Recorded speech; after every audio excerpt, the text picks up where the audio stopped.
Students, good morning. जैसा कि हमने पिछले क्लास में देखा था 5.1 का कुछ कंसेप्ट दिया था और आपको कुछ क्वेश्चन समझाए थे, बट आज हम लोग 5.1 के सारे क्वेश्चन सॉल्व करते हैं। आप लोगों ने ट्राई किया हो या नहीं, ये मुझे नहीं पता, क्योंकि कमेंट बॉक्स में कोई भी मैसेज नहीं आया है। तो अब हम लोग 5.1 अर्थमेटिक प्रोग्रेशन एपी का 5.1 एक्सरसाइज स्टार्ट करते हैं। 5.1 यार 5.1 का फर्स्ट क्वेश्चन हम लोग सॉल्व करते हैं। तो आपका फर्स्ट क्वेश्चन है क्या? फर्स्ट क्वेश्चन आपका जो है उसमें क्वेश्चन है the taxi fare after each kilometre when the fair is ₹15 for the first kilometre and ₹8 for each additional kilometre. तो इसका मतलब आप लोग क्या समझ रहे हो कि आप जो टैक्सी फेयर लेती है तो फर्स्ट किलोमीटर फिक्स होता है उसका, तो यहाँ भी फर्स्ट किलोमीटर की प्राइस फिक्स है। फर्स्ट किलोमीटर की प्राइस जो है आपकी 15 रुपीज है। और एडिशनल फेयर जो है, additional fare after 1 kilometre, additional fare of after 1 kilometre plus 8 equal to 23।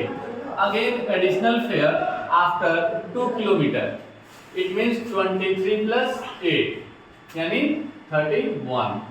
Next additional fare after 3 kilometre equal to 31 plus 8 यानी 39।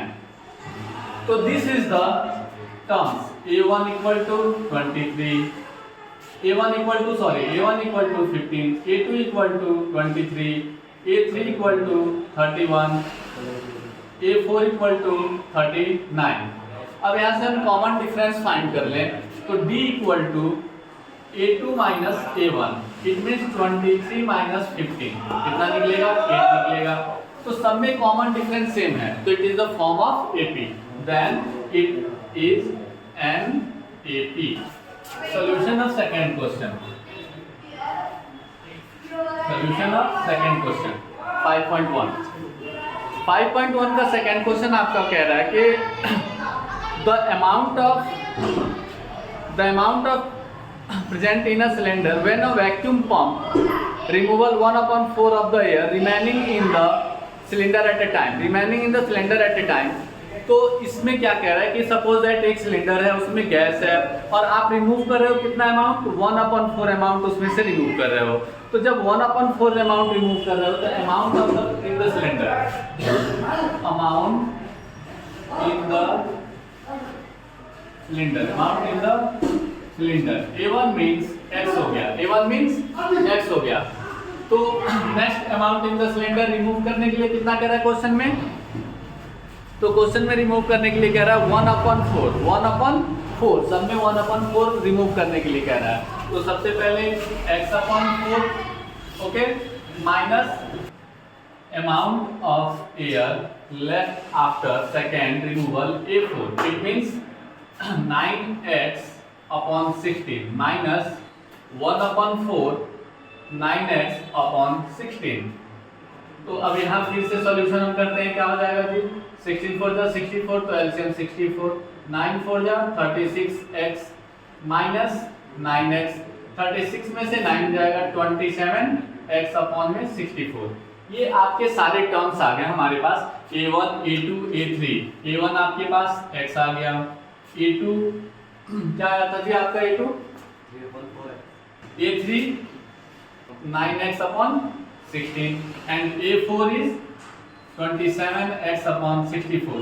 आपको जैसा कि मैंने पहले वीडियो में बता रखा है कि AP कब होता है? जब कॉमन डिफरेंस सेम हो। तो यहाँ हमारे पास सारे जनरल टर्म्स फाइंड हो चुके हैं, तो अब D निकाल लेते हैं। D निकालने का formula A2 minus A1। A2 की वैल्यू 3/4x माइनस x। अब इसे सॉल्व करते हैं हम लोग। एलसीएम लेके सॉल्व करो, 4 3x minus 4x, it means minus x/4। तो ये फर्स्ट आ गया। एक और निकाल के चेक कर लेते हैं, D A3 minus A2।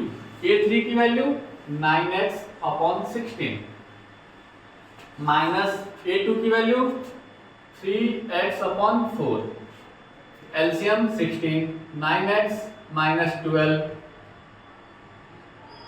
12x, it means minus 3x/16।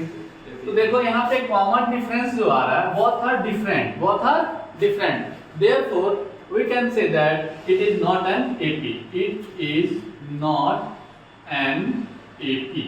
Okay done, note down करो आप। सेकेंड के 4 या टोटल 5th पार्ट है, इसमें से मैं 4th और 5th करा रहा हूँ, बाद बाकी सारे आप कमेंट सेक्शन में करना अगर जो नहीं होता है तो। अब इसमें क्या फाइंड करना है, इसमें फाइंड करना है आपको find 4 terms and common difference find करने। ओके तो जब आपको a और d गिवन है तो आपको मैंने ऑलरेडी बता चुका है कि a1 जो है a के इक्वल है, तो a की वैल्यू आपकी क्या आ गई -1, फर्स्ट टर्म फाइंड हो गया। a2 जो होता है a प्लस d के इक्वल होता है, a की वैल्यू ऑलरेडी आपको पता है और d की वैल्यू +1/2 है। इसे सॉल्व करो, एलसीएम लो 2 -2 + 1 आंसर -1/2। a2 निकल गया, a3 a प्लस 2d के इक्वल होता है, a की वैल्यू -1 प्लस 2 × 1/2, 2 से 2 कैंसिल आउट, d की वैल्यू पुट किया -1 + 1 cancel out equal to 0। a3 की वैल्यू निकल गई। फोर्थ टर्म फाइंड करने हैं, last 4, a4 equal to a प्लस 3d, a की वैल्यू -1 प्लस 3 × 1/2 -1 प्लस 3/2, एलसीएम ले लो 2 -2 प्लस 3 यानी -1/2। तो ये सारे कॉमन सारे टर्म्स निकल गए, आपके टोटल 4th टर्म फाइंड हो गया। Oh sorry 1/2 clear. Next 5th part करते हैं इसका, सेम वही क्वेश्चन।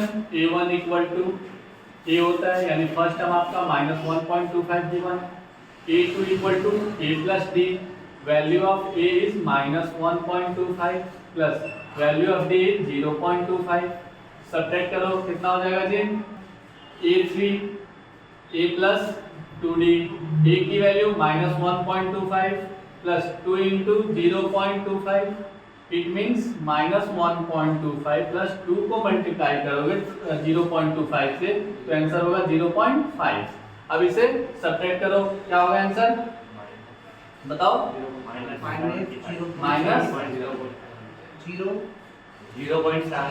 Good -0.75 clear.